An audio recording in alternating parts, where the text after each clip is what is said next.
no, que estamos hablando de que era un sinvergüenza y que Jesús me quería, daba la cara por mí. Entonces, claro, cambió totalmente todo. Y en la esperanza y en la súplica, Él actúa, se tira del cielo, baja por cada uno de nosotros.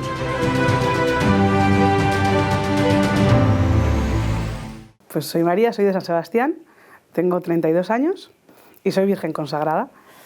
Soy la menor de 5 hermanos, tengo 4 hermanos chicos y yo. Tengo un gemelo que si no lo digo...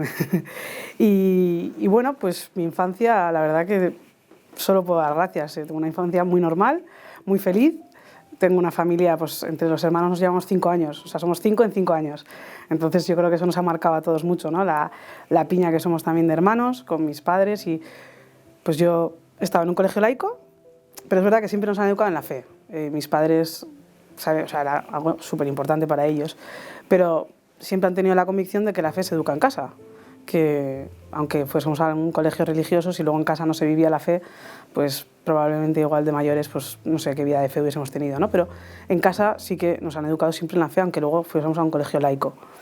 Y con mucha normalidad, o sea, tampoco era una cosa muy exagerada. O sea, nosotros misa de domingo y sí que pues hablar de Dios y tal, pero tampoco hacíamos, o sea, no éramos ni de rosario diario ni nada, o sea, misa el domingo y ya está, ¿no? Según vamos creciendo, pues es verdad que mi madre como que sí que nos cuestionaba, ¿no? Pero y nos decía, pero el tema de la misa, ¿no? Siempre estaba muy encima, siempre. Cuando éramos más jóvenes, que ya empiezas a ir solo, pues es verdad que mis padres siempre como muy encima para que fuésemos, ¿no? Pero no por una obligación, sino que mi madre nos decía, a ver, si creéis en Dios, qué mínimo que dedicarle media hora a la semana. Es que, o sea, eso de saque, ¿no? Y luego, si no creéis, no pasa nada, decirlo. No nos mintáis, ¿no creéis? Pues lo pensamos, lo hablamos, ¿por qué no? ¿Por qué sí?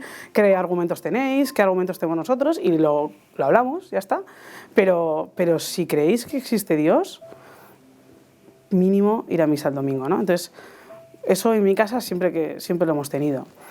Pero toda mi familia ha sido muy católica, todos mis abuelos, nosotros hemos visto un testimonio de abuelos, pues siempre, o sea, mi abuela con el rosario en la mano, sí, o sea, toda mi familia ha sido muy católica, pero pues una infancia muy, muy normal. El colegio también pues normal, buenas notas, no sé, una vida, la verdad, si tengo que decir algo creo que diría que normal, sin grandes cosas, no sé, raras ni especiales, no sé, normal. En San Sebastián pues una vida cómoda y bien. Y así fue mi infancia y mi adolescencia también.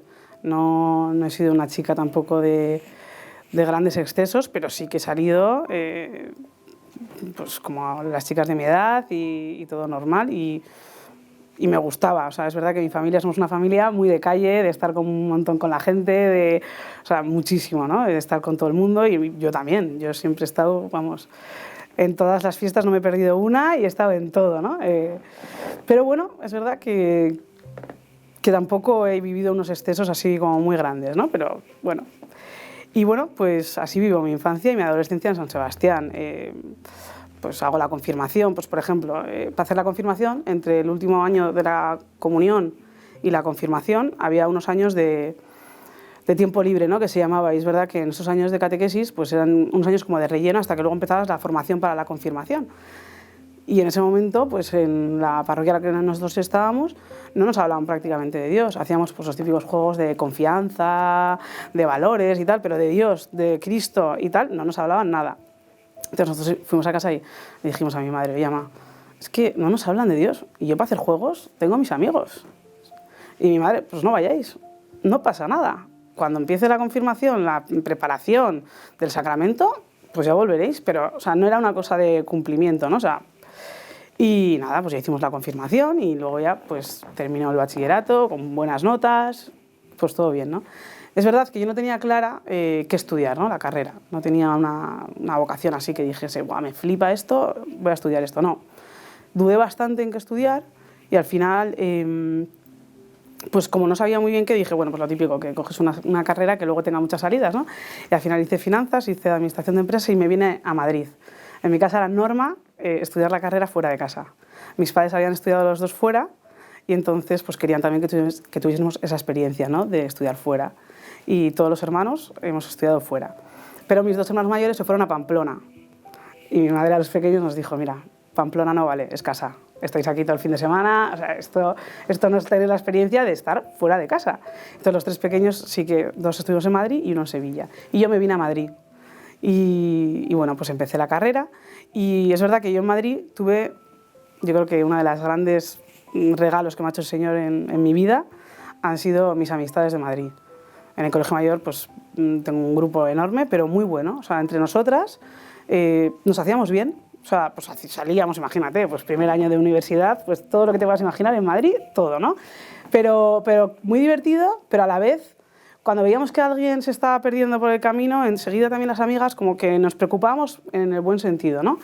Y así yo vivo en Madrid, pues estoy 7 años. Un año me voy de Erasmus a Alemania y estoy aquí 7 años. Entonces yo, pues en la carrera al principio, el primer año, estuve contenta, ¿no? Tú llegas aquí y además pues tenía buenas notas y dije, bueno, pues voy a ir a una gran universidad, ¿no? A sacar pues, el título en una universidad buenísima y tal, y luego ya veré lo que hago, ¿no?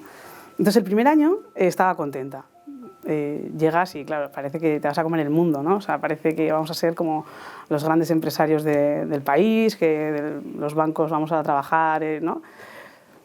Y es verdad que luego ya enseguida me fui dando cuenta que me parecía que algo como que no cuadraba, ¿no? Porque yo decía, si vamos a estar gestionando un montón de dinero, ¿no? De personas, de puestos de trabajo, que nunca recibamos una formación ética, moral, que solamente sea el éxito empresarial, que solamente sea el curro que vas a tener el día de mañana en los ceros de tu nómina. A mí o sea, ya enseguida empecé a ver como esto no puede, no sé, no puede ser, ¿no? O sea, es verdad que ahora lo veo con otra perspectiva y digo, pues claro que hay mucha gente, ¿no? que hace muchísimo bien siendo empresario y hacen con su trabajo, con su creatividad, con su esfuerzo, pues oye, dan trabajo a un montón de familias, generan riqueza, o sea, es admirable, ¿no? O sea, yo en ese sentido me parece fantástico. Pero bueno, pues yo creo que ya el Señor pues me iba haciendo ver que bueno, pues que no era mi mundo, ¿no? Y me costó, me costó aceptarlo también, porque era como que, por un lado, como que el mundo, pues quieres, ¿no? Que te guste. Quieres que te guste, pero realmente no me gustaba. Y por un lado me parecía un poco ver como el becerro de oro, ¿sabes? Yo iba a clase y era como hablar de grandes cosas, ¿no? Y yo decía, pero en la vida es eso, ¿no? Entonces ya enseguida como que las cosas no...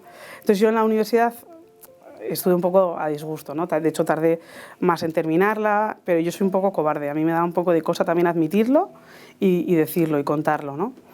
Entonces yo me callo, sigo adelante, pero bueno, pues también se refleja en mis notas, se refleja en lo que no voy a clase. Yo creo que gracias a Dios pues tenía ese grupo de amigas que tampoco me hizo pues que cayera del todo, ¿no? Por lo menos el grupo de amistades pues me conservó, yo creo, ¿no? Porque ya entré en una rutina de no cumplir con nada, de no ir a clase, de no estudiar nada, de como cero motivación con nada, ¿no? Y yo creo que gracias a Dios y a mis amigas pues me mantuve y no caí del todo, ¿no? Pues seguí para adelante, pero bueno, como te digo, pues sin grandes motivaciones, pero ya no lo iba a contar, no lo iba a decir, yo me lo callaba y bueno, pues ya llega pues, en tercero de carrera y dices, bueno, pues ya termino, ¿no? Pues termino. Antes de terminar la carrera, mis padres nos mandan un mensaje a los 5 hijos y nos dicen, quien quiera, le invitamos a un viaje a Tierra Santa, ¿no? Y yo me acuerdo que yo pensé, bueno, a mí lo de la clase, perderme clases y tal, o sea, no tenía que mirar mucho mi agenda, te quiero decir que yo encantada, ¿no? Yo por aquel entonces, mi relación con el Señor, yo siempre he rezado, ¿no? O sea, yo acostarme sin rezar, aunque sea un Padre Nuestro, me parece, o sea, no creo que lo haya hecho nunca. Pero iba a misa los domingos, mi grupo de amigas todas íbamos a misa el domingo, era una cosa como evidente. Y por supuesto, si había cualquier tema de conversación o discusión en torno a la Iglesia Católica, a ver, yo la iba a defender de bandera. Pero mi relación con el Señor, mi intimidad con el Señor, yo no la recuerdo tanto, ¿no? O sea, igual en momentos en que lo estaba pasando peor, pues sí que le podía recurrir a Él, pero no esa cosa del día a día de estar con Él. Era más, pues eso, el domingo sí, defender una discusión sí, pero casi más de ideas, ¿no? Pero en mi corazón yo creo que no ocupaba un lugar, ¿no? Primero, como digo. Entonces, pues me invitan a Tierra Santa y digo, pues fenomenal, pues me voy a Tierra Santa unos días y fantástico, ¿no? Y me voy con la diócesis de San Sebastián, que yo tenía relación con la iglesia nula, es decir, yo iba a misa el domingo, pero según el cura daba la bendición, yo me iba y ya está, yo no conocía a sacerdotes, yo no conocía a nadie, ¿no?, de la iglesia. Entonces, cuando voy a la peregrinación a Tierra Santa, pues lo primero que me encuentro es que viene un grupo de sacerdotes como jóvenes, tal, y entonces pues les empiezo a conocer y digo, pues qué bien, ¿no? O sea, es que yo realmente, salvo el sacerdote que nos había dado la primera comunión y tal, yo no había hablado nunca tampoco pues en la confesión, tal, pero nada, ¿no? Entonces empiezo a conocer también que hay como esa realidad en San Sebastián de iglesia que yo no la conocía. Y luego también, pues en el viaje a Tierra Santa, claro, se va haciendo como la vida del Señor. Empiezas en Nazaret, en Belén, el mar de Tiberíades, ¿no? Y luego llegas a Jerusalén. Se hace como toda la vida del Señor, ¿no? Entonces, claro, estar en Tierra Santa es muy fácil imaginarte al Señor allí. O sea, yo estaba en el mar de Tiberíades y decías, pues es que aquí estuvo Cristo, ¿no? Entonces me parecía como que tomaba una realidad, pero brutal. O sea, yo decía, yo esto no lo estoy mirando. Me cambió la mirada, ¿no? Pero sin duda que el momento cumbre, ¿no?, en el que el Señor ya me tocó del todo, fue el jueves de la peregrinación, pues hace una hora santa en Getsemaní, que es pues el jueves santo, ¿no?, el Señor, esa noche, ¿no?, el que el Señor estuvo allí. Y me acuerdo que estábamos allí, estaba la peregrinación, pues la presidía Monseñor Munilla, y estábamos allí en la hora santa, y entonces él estaba hablando de cómo estaría el Señor el jueves santo en Getsemaní, ¿no? Para quien haya estado en la basílica allí, se conservan delante del altar las piedras del tiempo de Cristo, ¿no? Se mantienen pues unas piedras en las que, pues cerca, si no en esas, pues cerca hubiese estado el Señor en esa hora de Getsemaní, ¿no?, en esa oración del huerto. Entonces él decía, pues cómo el Señor había estado allí, y ese método ignaciano de hacer una composición del lugar, ¿no?, y de imaginarte esa noche, imaginarte todo, ¿no?, imaginarte pues la brisa de la noche, imaginarte los olores, imaginarte los ruidos, ponerte en presencia, ¿no?, del Señor en Getsemaní. Y entonces él dijo, claro, Cristo ha muerto por la humanidad entera, pero ha muerto por cada uno de nosotros en particular. Y dice, pues, además lo dijo así, ¿no? Dice, pues, ha muerto por Maca, ha muerto por Pablo, ha muerto por María. Yo sé que mi nombre no es nada original, pero yo cuando oí María, dije, el Señor ha muerto por mí, ha pasado la agonía de Getsemaní por mí, y yo cómo estoy viviendo, ¿no? ¿Cómo estoy contestando a eso? Tu Señor, hasta hoy me ha seguido en cada paso de mi vida y me has dado grandes cosas que no puedo olvidar, los momentos que en mi vida quedarán. Por eso ven, Señor Jesús, que te quiero hoy decir que mis ojos se han abierto y que sin ti no puedo más seguir. Ven, Señor Jesús, que ahora tengo el corazón con un grito que me pide tu amor.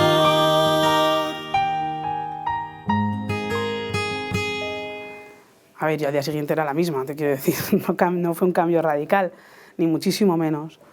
Pero sí que mirando hacia atrás me doy cuenta que en ese momento me cuestioné mi vida y dije, yo al Señor, ¿cómo estoy contestando lo que Él ha hecho por mí? Y me di cuenta que, claro, que yo no estaba haciendo nada por Él, que mi vida no le tenía a Él en cuenta, no estaba dirigida a Él. Y poco a poco, o sea, porque ya te digo que no fue de la noche a la mañana, el viernes era una persona distinta, para nada, seguía con todo igual, ¿no?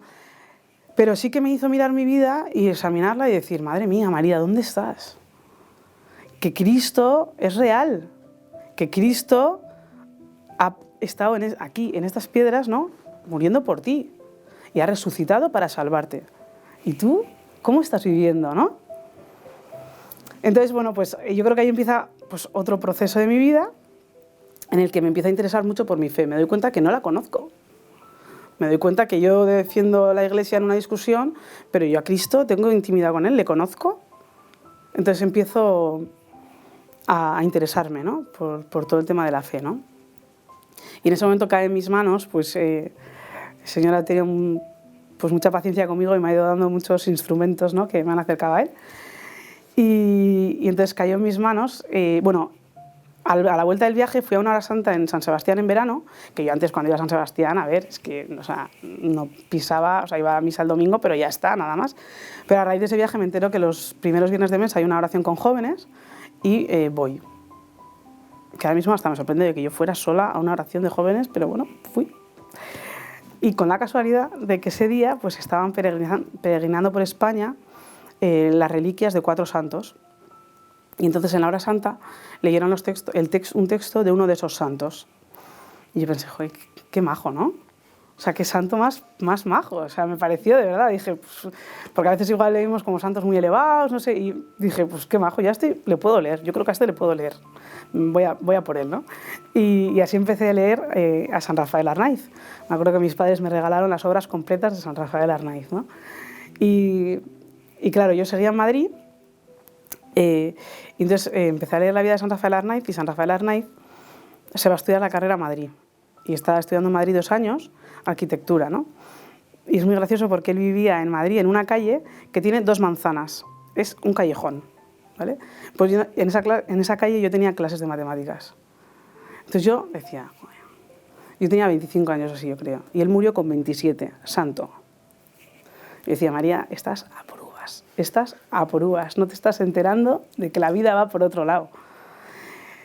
Y entonces contra San Rafael, claro, yo veía mi vida, veía la vida de aquel joven español, que, a ver, no del siglo, ¿no? O sea, de antes de ayer.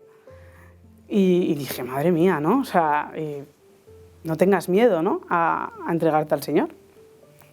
Y entonces como que mi vida fue cambiando, mis intereses fueron cambiando, mis aficiones fueron cambiando, pero así como lento, no una cosa como muy radical, pero entonces yo ya termino la carrera y decido volverme a San Sebastián. Porque yo en Madrid estaba muy contenta, pero sí que me daba cuenta también que tenía pues igual una vida como se vive en Madrid, ¿no? A tope en muchas cosas, pero igual no la tenía tan recogida, ¿no? Como yo, bueno, pues ahora pienso que igual el Señor me quería llevar a San Sebastián, ¿no? Y yo me daba cuenta que en San Sebastián podía tener como una vida diferente de más serenidad, ¿no? De hacer muchas cosas, pero, bueno, más tranquila, ¿no? Y, bueno, pues me vuelvo a San Sebastián. Es verdad que yo cuando vuelvo a San Sebastián en el verano del 2014, yo lo primero que hago ya es apuntarme a Cáritas de voluntaria. O sea, yo ya, para que veas que ya vuelvo como con otra mirada, ¿no? Entonces ya voy a Cáritas Entonces yo iba una vez al mes por la mañana a preparar la comida y eso pues para las personas de la calle, ¿no? Y eso me impresionó mucho, ¿no? He estado muchos años yendo y te puedo decir que ahí también vi a Cristo, ¿no? Y me di cuenta que yo era una privilegiada y que a mi alrededor había un montón de gente con un montón de necesidades, ¿no? Y yo vivía sin mirarles. Y allí aprendí a mirarles, ¿no? Y a darme cuenta de que estaban ahí. Y a la vez también cuando vuelvo a San Sebastián, yo era la única nieta por parte de las 2 familias. Entonces mis abuelos empiezan a enfermar. Tenía un abuelo por parte de madre y abuela por parte de padre, ¿no? Y yo era la única nieta y mis 2 abuelos empiezan a enfermar, con los cuales yo tenía una relación brutal, porque mi abuela vive en el piso de al lado, bueno, vivía en el piso de al lado, entonces pues muchísima relación.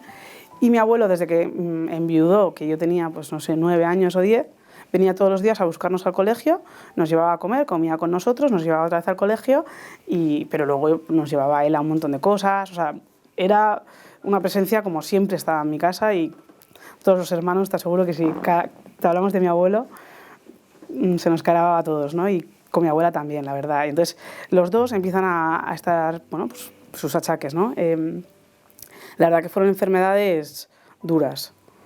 Mi abuela tenía la cabeza perfecta, era impresionante la cabeza de mi abuela, pero tenía una diabetes que ya en los últimos años fue, que por cierto San Rafael Arnaiz murió de diabetes, ¿no? Entonces yo lo veía también, ¿no? Entonces tenía una diabetes también muy dura, que ya le fue afectando a muchas cosas y muchas veces pues tenía con muchos sangrados y perdía mucha sangre y teníamos que ir corriendo al hospital para que le transfundieran sangre. Y entonces era también como esa tensión de todo, en cualquier momento te pueden llamar porque tu abuela está mal, ¿no? Entonces me hice bastante cargo de esa situación y bueno, pues yo iba a cenar muchas veces con ella, le empecé a llevar la Eucaristía, que ha sido uno de los grandes regalos que he tenido en mi vida, ¿no? Llevarle la Eucaristía a mi abuela y cada vez que se la llevaba me daba una catequesis impresionante, ¿no? Porque se le iluminaba la cara y le decía, mamá, ¿qué tal estás hoy? Dice, ahora muy bien, ¿no? Y cómo recibía la Eucaristía, ¿no? De mis manos. Era muy impresionante, ¿no? Y el testimonio también de fe que ella me decía, ¿no? Porque ella ya se sentía muy inútil, porque ella ya al final no podía salir de casa ni nada y decía, María, yo ya aquí, ¿no? ¿Qué hago? Digo, bueno, mamá, pero si el Señor te tiene aquí todavía por algo, pues ofrécelo. Y me dice, no, si no hago otra cosa, eso le he dicho. Que mientras Él quiera, pues ya que estoy, se lo ofrezco, ¿no? Aunque a veces no entienda todo bien, ¿no? Entonces mi abuela me dio un testimonio en ese sentido impresionante, ¿no? De morir abrazada al Señor y yo pues también ver la muerte día a día, ¿no? O sea, ver que cada día pues nuestro cuerpo se va deteriorando y que nos vamos a ir. Y a la vez mi abuelo empieza pues a perder la cabeza, ¿no? Empieza con una demencia, Alzheimer, pues muy tremendo también, hasta que ya llegó el punto en el que pues no se acordaba de nosotros. Llegó un punto en el que no sabía hablar, ¿no? Y tú lo vas viendo día a día, todos los días comía con él, todos los días íbamos a comer con él y vas viendo cada día cómo pues, su cabeza va fallando, ¿no? Pero también él lo vivió con mucha alegría. No te digo que no tuviera momentos de repente darse cuenta que no está entendiendo algo, ¿no? Y decir, ¿qué me está pasando, no? Pero él se reía siempre, tenía una alegría increíble. Él decía, yo no sé cómo me voy a morir, pero me voy a morir riendo. Siempre lo decía, era una alegría increíble, ¿no? Entonces con mis abuelos, pues en eso, cuando vuelvo a San Sebastián, como que me implico mucho, ¿no? en las vidas de mis abuelos y bueno, pues yo también veo que tengo que estar con ellos, ¿no? Entonces, claro, también pues yo tengo 25 años y obviamente pues te puede apetecer seguir saliendo un montón, te puede apetecer seguir quedando con tus amigas siempre, pero no puedes, ¿no? Porque tus abuelos están solos. Yo me puedo ir con mi grupo de amigas, que están 10, a tomar una caña, pero mi abuela está sola, ¿no? A ver, el me apetece pues empieza a quedarse en un segundo lugar, ¿no? Y yo qué sé, pues he tenido que pasar nochebuenas en el hospital y con todo el amor del mundo, era el mejor sitio en el que yo podía estar esa nochebuena, ¿no? Pero es verdad que tu vida, pues empiezas a entender que va por otro lado, ¿no? Y a la vez también vuelvo a San Sebastián y me entero, que yo no lo sabía, que había estudios de ciencias religiosas. Y como te digo, pues yo ya había empezado a interesarme mucho por mi fe. Entonces, cuando me entero que hay ciencias religiosas, yo llegué a casa y le dije a mis padres, oye, ¿sabéis que aquí se puede estudiar ciencias religiosas? Que puedo estudiar algo de teología y tal. Y, pues no lo sabíamos. Y luego, pues me voy a apuntar, si os parece y tal, me voy a apuntar. Y, pues mi padre me dijo, muy bien, voy contigo. Y entonces mi padre y yo empezamos a ir juntos a clases, 3 años de ciencias religiosas, que para mí fue otro gran instrumento, ¿no? Porque yo creo que a través de las ciencias religiosas me enamoré de la Iglesia, de la historia de la Iglesia, de la vida de los santos, de toda la filosofía, de todo el pensamiento, de todo lo que hay detrás de lo que nosotros celebramos día a día. Y aprendí pues tanto, ¿no? Y me pareció de tal grandeza. Y lo poco que lo conocemos, ¿no? Que mi hobby se convirtió en leer vidas de santos, en leer los textos de la historia de la Iglesia, en leer, ¿no? Cosas que yo no entendía, hacerme preguntas. Y así era un poco mi vida a la vuelta a San Sebastián, ¿no? Entonces, claro, yo, pues eso, 25, 26, ¿no? Y mis hermanos también, pues empiezan a casarse, y mis amigas también, bueno, entonces, claro, quien tenga en un grupo de amigas, cuando entra el tema de las bodas y tal, o sea, es como, se habla monotema, ¿no? Y mis hermanos se casan también en 4 años, los 4. Entonces, claro, todos los años teníamos una boda en casa, ¿no? Entonces siempre estábamos con el tema de las bodas, cosa que una gran alegría, ¿no? O sea, para mí, pues, una maravilla ver que todos mis hermanos, mis amigas, pues se están casando, están formando sus propias familias y es una bendición. Pero yo me empiezo a dar cuenta que yo no pienso en ese tema, ¿no? Y entonces digo, ojo María, pues con 26 años y que este tema no te lo plantees, algo pasa, ¿no? No para mal, pero es verdad que tampoco me paro mucho a pensarlo, pero yo me empiezo interiormente a dar cuenta, ¿no? Porque no me interesaba, o sea, realmente, ¿no? Yo veía gente de mi edad que seguía saliendo a piñón a ver si encontraba, y yo decía, pero bueno, tampoco lo pensaba más, yo estaba con todas mis cosas y tal, y ya está, ¿no? Y para adelante.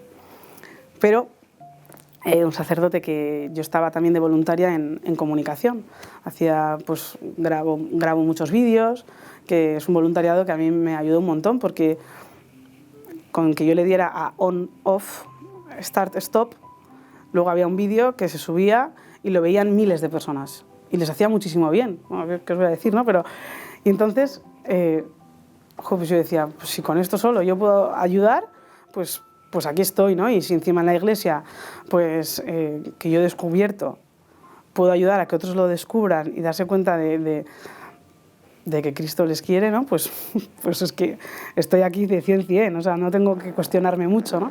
Claro que eso también te quita tiempo de otras aficiones que tenías antes. Como digo, pues todo se va como encarrilando en un sentido, ¿no? Pero bueno, tampoco lo vas pensando mucho, ¿no? Y entonces llega un momento en el que un sacerdote con el que yo pues hacía todo este tema también de comunicación y eso me dice, oye María, ¿tú no crees que el Señor a ti te puede estar llamando a algo más? Y digo, ¿a mí? No. La verdad es que no. Pero claro, eso enciende todas mis alarmas. Porque si yo veía también el tema de que el matrimonio era verdad, que me sorprendía a mí misma de mi falta de interés, ¿no? Y claro, me dice esto el sacerdote, digo, adiós. A ver si sí. Y entonces me lo empiezo a plantear, pero me parecía como, a ver, imposible, ¿no? Pero ya se prendió como esa llama, ¿no? De decir, pues igual sí, ¿no? Y bueno, y como te digo, pues va pasando el tiempo. No, como me pasó un poco también en la uni, el contestar a las cosas me cuesta un poco, ¿no? Soy un poco cobarde, ¿no? Y entonces, bueno, pues va pasando así unos meses. Yo ya iba a misa diaria y me acuerdo que en misa se sentaba una chica conmigo que yo no le conocía mucho, pero teníamos mucha gente en común. Ella era muy simpática y me decía, María, yo me voy a sentar contigo en misa y tal. Y no nos conocíamos mucho, pero es verdad que cuando tú rezas con alguien, pues le tienes como un cariño especial, ¿no? Y bueno, pues entonces yo estaba fuera de San Sebastián y me mandan un mensaje y me dicen, María, reza mucho porque esta chica se muere. Y yo había estado con ella 2 días antes. Y digo, ¿pero cómo va a ser eso? Pues sí, pues le ha dado creo que era un derrame cerebral y está fatal y se muere. Y se murió. Entonces yo me acuerdo que me impresionó un montón. Me impresionó un montón porque la había visto 2 días antes. No era la típica, pues lo veía con mis abuelos, ¿no? La enfermedad como le va pero como despacio, ¿no? Y con una edad que es, con 40 y tantos años, con hijos, con todo, y de un día para otro no estás, ¿no? Y me impresionó un montón y me acuerdo que yo ese día pensé, ella, Chuneta, se ha encontrado hoy con el Señor, cara a cara. ¿Cómo habrá sido ese encuentro, no? Y entonces pensé cómo sería mi encuentro ese día. Dije, si yo hoy me encuentro con el Señor, ¿cómo va a ser? Entonces sé que pensé, ¿no? Tuve la sensación de que el Señor me miraría con muchísimo cariño, pero que a la vez se entristecería un poco. Y entonces me acordé del joven rico. Como el Señor lo amó y le quería un montón, pero cuando el joven rico no le siguió, el Señor se puso triste. Y yo creo que yo ese día le di el sí al Señor. Le dije, Señor, yo no quiero llegar al cielo, y aunque sea por este motivo que lo conozco, tendrás otros 1000 motivos para ponerte triste cuando te encuentres conmigo, ¿no? Pero este que lo estoy viendo, que no sea, este lo tengo que afrontar, ¿no? Entonces creo que yo ese día, interiormente ya le dije, vale, Señor, me consagro, te sigo a donde tú quieras, ¿no? Y claro, me faltaba todo, porque no tenía ni idea de dónde, ni cómo me quería, porque hay personas que han conocido una comunidad, un convento y se han enamorado de esa vocación y lo han visto claro desde el principio que su sitio era ese, ¿no? A mí lo que me pasaba era que yo veía que el Señor me llamaba a consagrarme, a ser enteramente suya, pero no sabía dónde. Entonces yo creo que yo ahora me río mucho recordando esos días, porque yo empecé como un tour. Entonces yo me encanta, es verdad que a mí, o sea, me apasionan, ¿no? Los monasterios, los conventos, o sea, me parece impresionante la vida consagrada. Entonces yo iba a misa a no sé dónde y tal, y me quedaba allí rezando una mañana y le decía, Señor, ¿me quieres aquí? Tenía amigas en un convento, ¿no? Cerca de San Sebastián, y yo iba a pasar un día con ellas y le decía, Señor, ¿me quieres aquí? Pero veía que no eran esos sitios, ¿no? Yo cometí un error muy grande, que es no hablarlo con nadie. Y ahora pienso, jo, María, qué poca humildad, ¿no? De ponerte delante de un sacerdote y decirle, oye, pues creo que el Señor me llama a consagrarme, ayúdame. Pues yo tuve esa falta de humildad, ¿no? Y yo lo llevaba en silencio y lo llevaba, pues, yo conmigo y con mis cosas, ¿no? Y, bueno, entonces yo siempre veía que me alucinaban esos sitios, pero como que el Señor no me quería en ellos, ¿no? Ahí no. Yo decía, bueno, pues ¿dónde, no? Entonces este sacerdote, el mismo, un día me dice, oye, te voy a mandar un correo electrónico. Y me digo, pues vale. Me dice, a ver, ¿cuál es uno de los lemas de San Ignacio? Y tal. Y le digo, pues no sé, en todo amar y servir. Me dice, eso. Entonces me manda un correo electrónico y el asunto del correo electrónico era amar y servir. Y me manda un libro en PDF, que el título es Amar y servir. Y era sobre las vírgenes consagradas. O sea, yo la primera vez que lo leí, dije, pues no me conoce tan bien. O sea, yo pensé que aquello no era para mí. Y cerré el libro. O sea, dije, no, déjate. No me preguntes por qué, pero creo que también como el lenguaje, no sé, hubo como... Entonces yo seguía por otro lado, pues con mi vida normal, con todo lo que te estaba llevando por delante, pero este tema pues seguía ahí, ¿no? Y yo seguía yendo a misa, no sé dónde, tal, y tampoco, ¿no? Entonces al tiempo dije, venga, pues a ver, si este sacerdote me conoce fenomenal, o sea, me conoce muy bien y quiere lo mejor para mí, quiere que sea santa, si él cree que esto puede ser, ¿no? O sea, una de las opciones que por lo menos me tengo que plantear, pues voy a leerlo con más generosidad, ¿no? Con más apertura y con más amor, ¿no? Es decir, esto no va de lo que yo quiero, ¿no? Esto va de lo que quiere el Señor para mí. Así que no seas cabezota y léelo con otra intención, ¿no? Y entonces creo que fue la primera vez que empecé a interesarme verdaderamente por esta vocación, ¿no? Por las vírgenes consagradas. Y entonces descubrí que era una vocación que es la primera forma de vida consagrada en la historia de la Iglesia. Y claro, como te digo, yo era una enamorada de la historia de la Iglesia y de la vida de la Iglesia y ver que el Espíritu Santo, la primera forma que suscitó, ¿no? en las primeras comunidades del siglo I, de gente que había conocido al Señor, era la virginidad consagrada, que me parecía muy impresionante, ¿no? Muy bonito. Y luego su forma de vida, pues es una consagración en una diócesis, que te quedas al servicio de la diócesis, ¿no? Luego, depende de cada virgen consagrada, puede trabajar en lo que sea su carrera profesional. O sea, hay vírgenes consagradas que son enfermeras, que son profesoras, que son, pues, lo que sea, ¿no? Lo que es su formación profesional, su carrera profesional, ¿no? Y luego tienen, pues, algunos servicios pastorales en una parroquia, lo que sea, ¿no? Entonces, eso también es verdad que conmigo, pues, que cuadraba, que decía, pues es verdad que el Señor, si me está comprometiendo de esta manera también en la diócesis, con todo el tema también de la comunicación, ¿no? Con todo el cuidado de mis abuelos, tiene sentido, ¿no? O sea, tiene sentido y como que empecé a ver que igual el Señor sí que me había estado preparando desde mi vuelta a San Sebastián a eso, ¿no? Entonces, bueno, pues nada, pues a rezarlo mucho. Recé mucho, ¿no? Y yo le decía, bueno, Señor, si es esto, pues túmbame. O sea, sabes que soy muy cobarde, sabes que me va a costar mucho, túmbame de manera que yo tenga la certeza de que es voluntad tuya y no mía. Yo no quiero hacerlo si no es voluntad tuya. La mía te la entrego, ¿no? Y bueno, pues en unos ejercicios espirituales, pues nada, me tumbó. Ya me dijo, o sea, no sé cómo quieres que te lo diga, María, pero te estoy llamando a ser virgen consagrada, o sea, admítelo, ¿no? Tu Señor hasta hoy.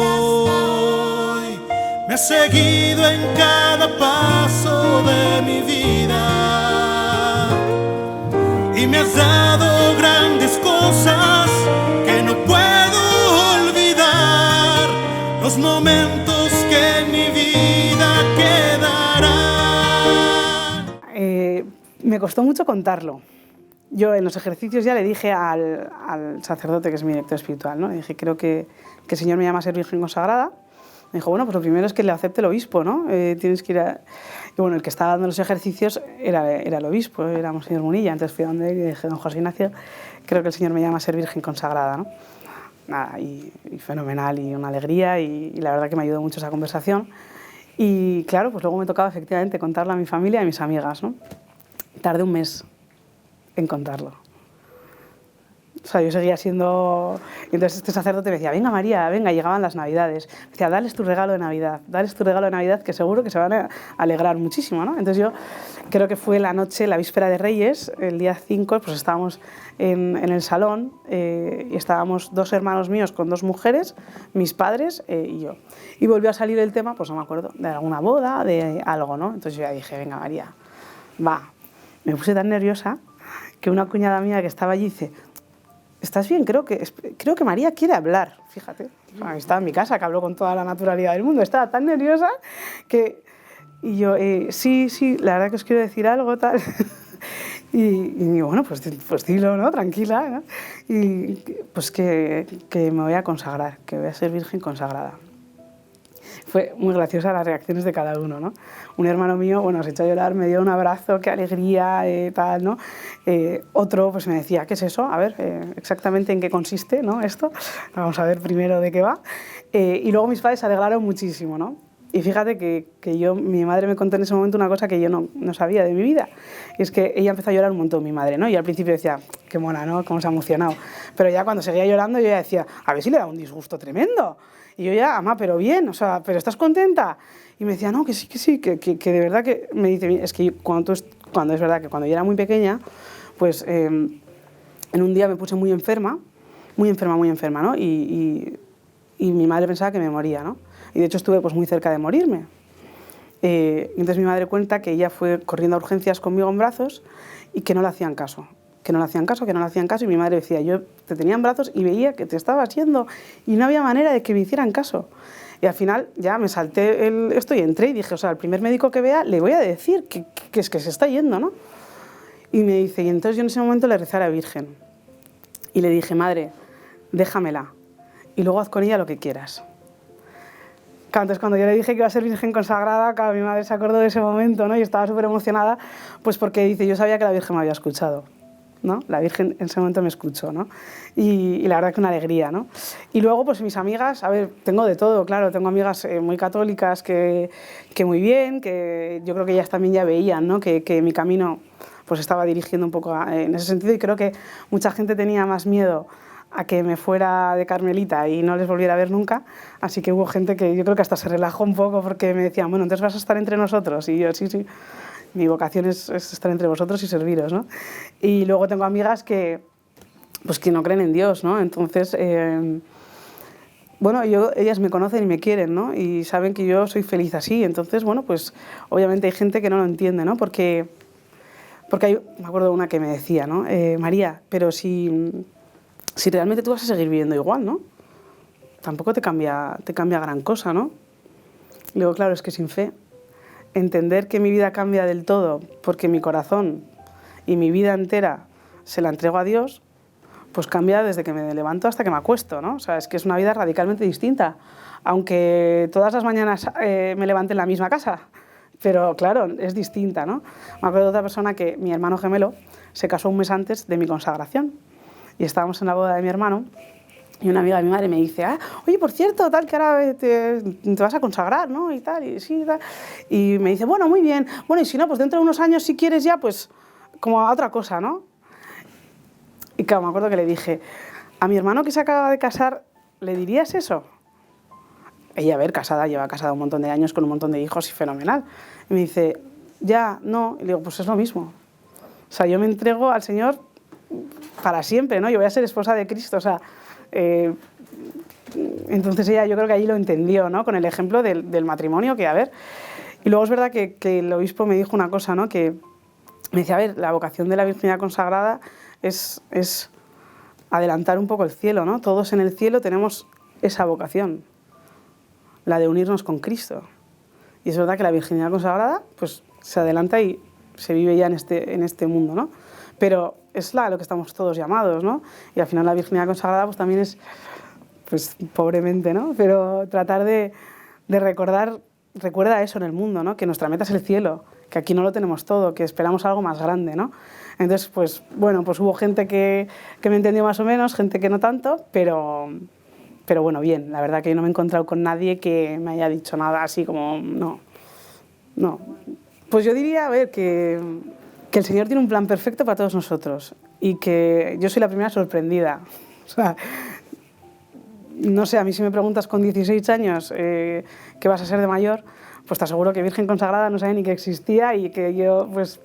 Pero la vocación en general, o sea, el Señor tiene un plan de alegría, ¿no? De felicidad plena para cada uno de nosotros, sea lo que sea. Y lo que nos cuesta mucho es dejar que el Señor nos ponga el camino por delante y solo lo tenemos que seguir. Pero nos cuesta mucho el aceptar que Él lo pone, ¿no? Nosotros buscamos nuestros caminos y nos cuesta mucho el cederle a Él pues el señorío, ¿no? De que sea Él el que ponga el camino.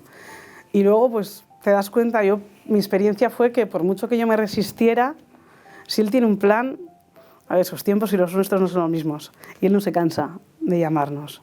Y Él no se cansa. Y Él está a la puerta, ¿no? Y sigue. Y tú puedes decirle que no un día y otro y otro. Pero dentro de un año Él sigue. A ver, y es que es ese año que te has perdido, ¿no? O sea, ojalá tuviésemos esa grandeza de corazón de en el primer llamamiento decirle que sí. Que nos cuesta, no pasa nada, pero Él sigue, ¿no? Y la felicidad yo lo tengo claro.